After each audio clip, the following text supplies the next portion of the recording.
the unemployed actress.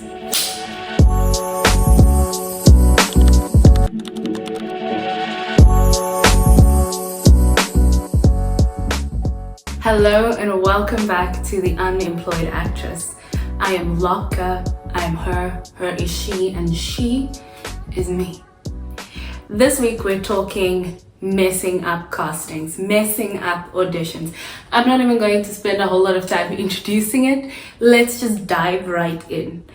I'm speaking about this because I'd experienced this recently and it was awful. It felt like the worst thing that had ever happened in my life. I'd gotten a script and I'm going over it and it's amazing. It's an amazing script. It's for a commercial, but it's got grit to it, it's got meat to it. I'm thinking, yeah, this is it, this is the one. And I'm going to learn this until I know it like the back of my hand, because I am going to book this casting. I'm going to book this here casting. This here casting is mine. Let's get into it. I spent all day, night, woke up at 7:30 the next morning to learn my lines some more. I made sure that I knew these lines backwards, frontwards, left, right, up, down. I knew it. It just lived inside me. Yes, that was how prepared I was. Ready, let's go.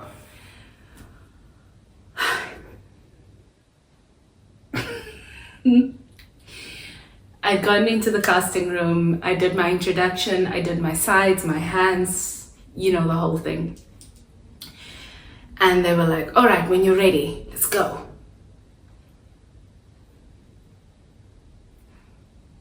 Did my brain not say load shedding? Load shedding, unscheduled shortage, outage, gone. With no warning, with no stuttering, with no, let me get through my first 3 lines.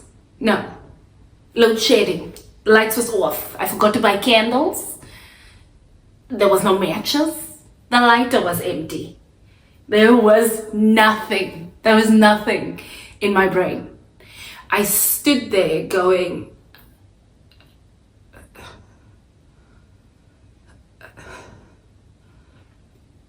when I tell you, I was sweating. I was sweating. I was freaking out. My mind was searching in any direction for my lines, and I couldn't find them. I could not find the lines anywhere. I said, Lord, what do you mean? What do you mean? What do you mean right now? What do you mean? The woman had me try 2-3 times, and eventually she gave me the piece of paper to read from. And to anyone who knows, when they prepare something, you've prepared how you'd like to say it, the emotion that's going to go with it, all of these intricacies and nuances that you rehearsed. And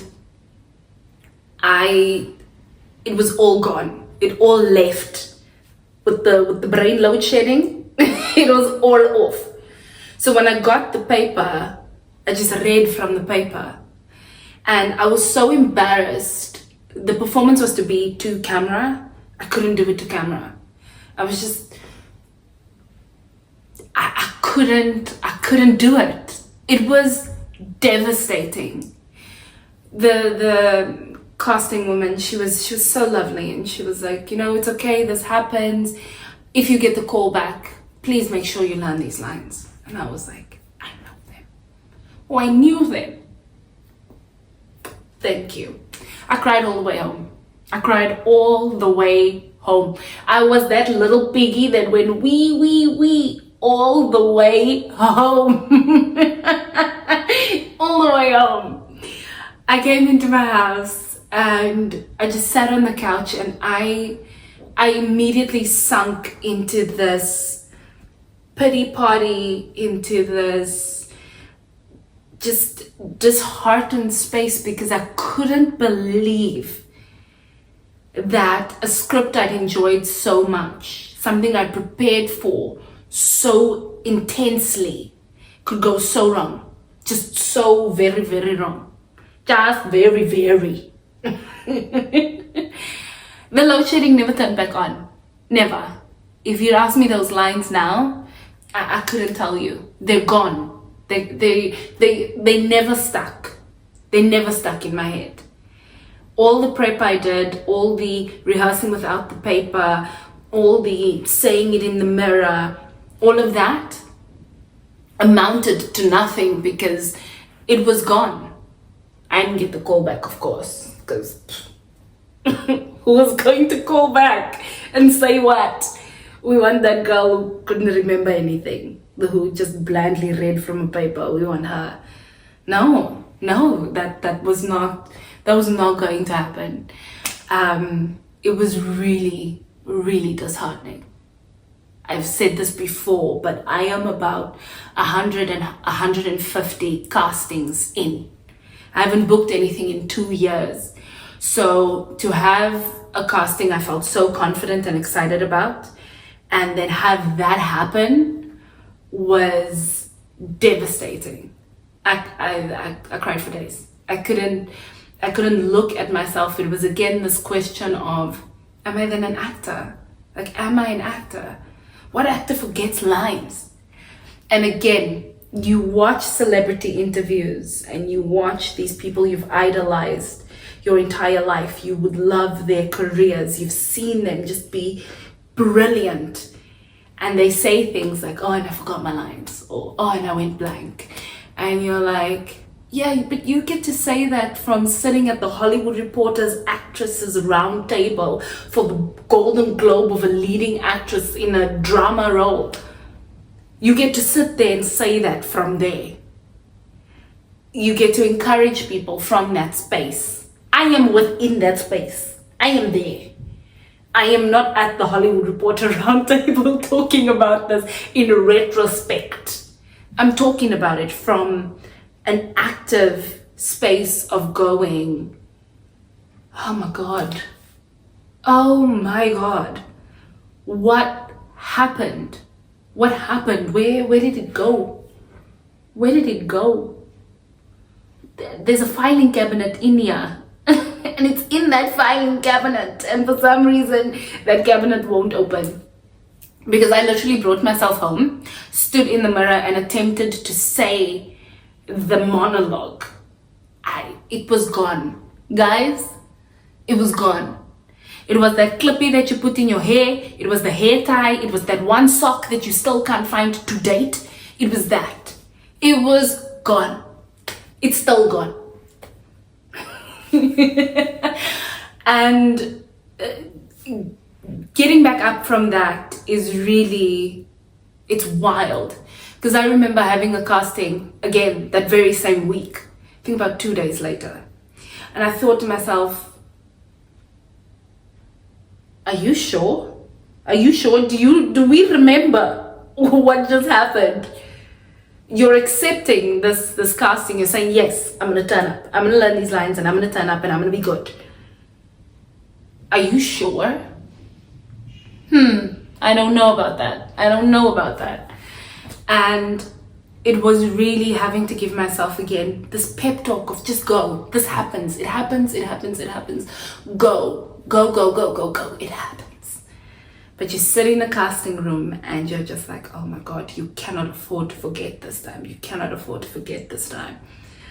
And yeah, I mean, I didn't forget that time, which was fabulous. But that horrendous casting is definitely one that still stays with me. Off of forgetting lines, onto another incident, another inkadink. I went for a casting, and while we're sitting in the casting areas, myself and women who look like me, as you do as an actor, the guy who works the camera and the girl at reception, they got together for a small little powwow. And I think they thought they spoke softer than what they were speaking, but they literally went, looking on the screen, I suppose all our headshots were there. She's gonna get this role. They might as well send everybody home. She was brilliant. She's gonna get this role. And me and the other women who were sitting there looking at each other like, did they just... What? Then what is the point? And I went inside, of course, and I did the audition, but it was sort of in my head the entire time, like, what is the point of this then? If you feel like there's someone already for this, then like, what is the point of this? And in that moment, I didn't have that, well, you're gonna wow them anyway, give that performance anyway. Because I tell you what, and this is something I've only discovered in recent weeks, really. The job that pays the bills, the job that you still do in the interim, the job that you go to after your castings, or you go to before your castings, or you're busy with and you run away from work quickly to go do the castings and you come back, that job, it takes a lot of brain space, for me at least. So I think sometimes when I am in casting rooms, I think of, oh, when I get to work, this is what I still need to do. Or I've just left work. People are probably wondering where I am. People, you know, there's this constant dialogue sometimes that goes on in my head because I'm so focused on the job that I'm currently doing that I'm not fully in my audition. And that's only something I discovered recently. So we work on getting better at that. But that was another casting experience. I've had positive casting experiences as well. I really have. I've had lovely casting experiences where I actually go, how did I not get that? The audition went so well. It was so nice. How did I not get that? It was mine. I was made for it. So I've had really good casting experiences as well. I remember one that I booked. I left that audition knowing I booked it. Not because anybody told me, but because I knew that I threw everything into that casting. I just knew. It was an audition for a Dutch commercial. But I had so much fun with it, and the casting director was so much fun that like it was just such good energy, good vibes, such a good time. I think even if I didn't book it, I would have felt so positive about that experience because I didn't feel like I was standing in front of someone who was just assessing me and just going, yes, yes, no, no, no, yes. You know? So that was a good and a positive experience. I'd love to hear about everyone else's casting experiences, what that looks like, how you prepare for it, and how, if you don't book it, what does that look like to you? Sound off in the comments, go off, tell me what that experience and what that is like, because I love to hear these things. It's why I have this podcast, because it's like I felt like this is only happening to me. I'm the only unemployed actress in this year, South Africa. Everybody else is working in the industry. Until I started having conversations with people and it was like, oh, I'm not alone. Oh, we all feel like this. Oh, fabulous. Okay, great. Great. Everyone else forgets their lines too.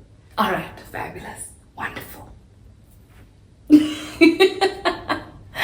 But yeah, I hope my disastrous casting story makes you laugh, because it was bad. It was really bad. My brain said, the system, it's offline. It's off. Try again tomorrow. You can't even phone a friend. There's no customer service to help you right now. Girl, the lines are gone. They're gone. But we move on. So thank you for joining me for this week's episode of The Unemployed Actress. Please remember to like, subscribe, comment, share with everybody you know and their mama. I appreciate it. On that note, The Unemployed Actress.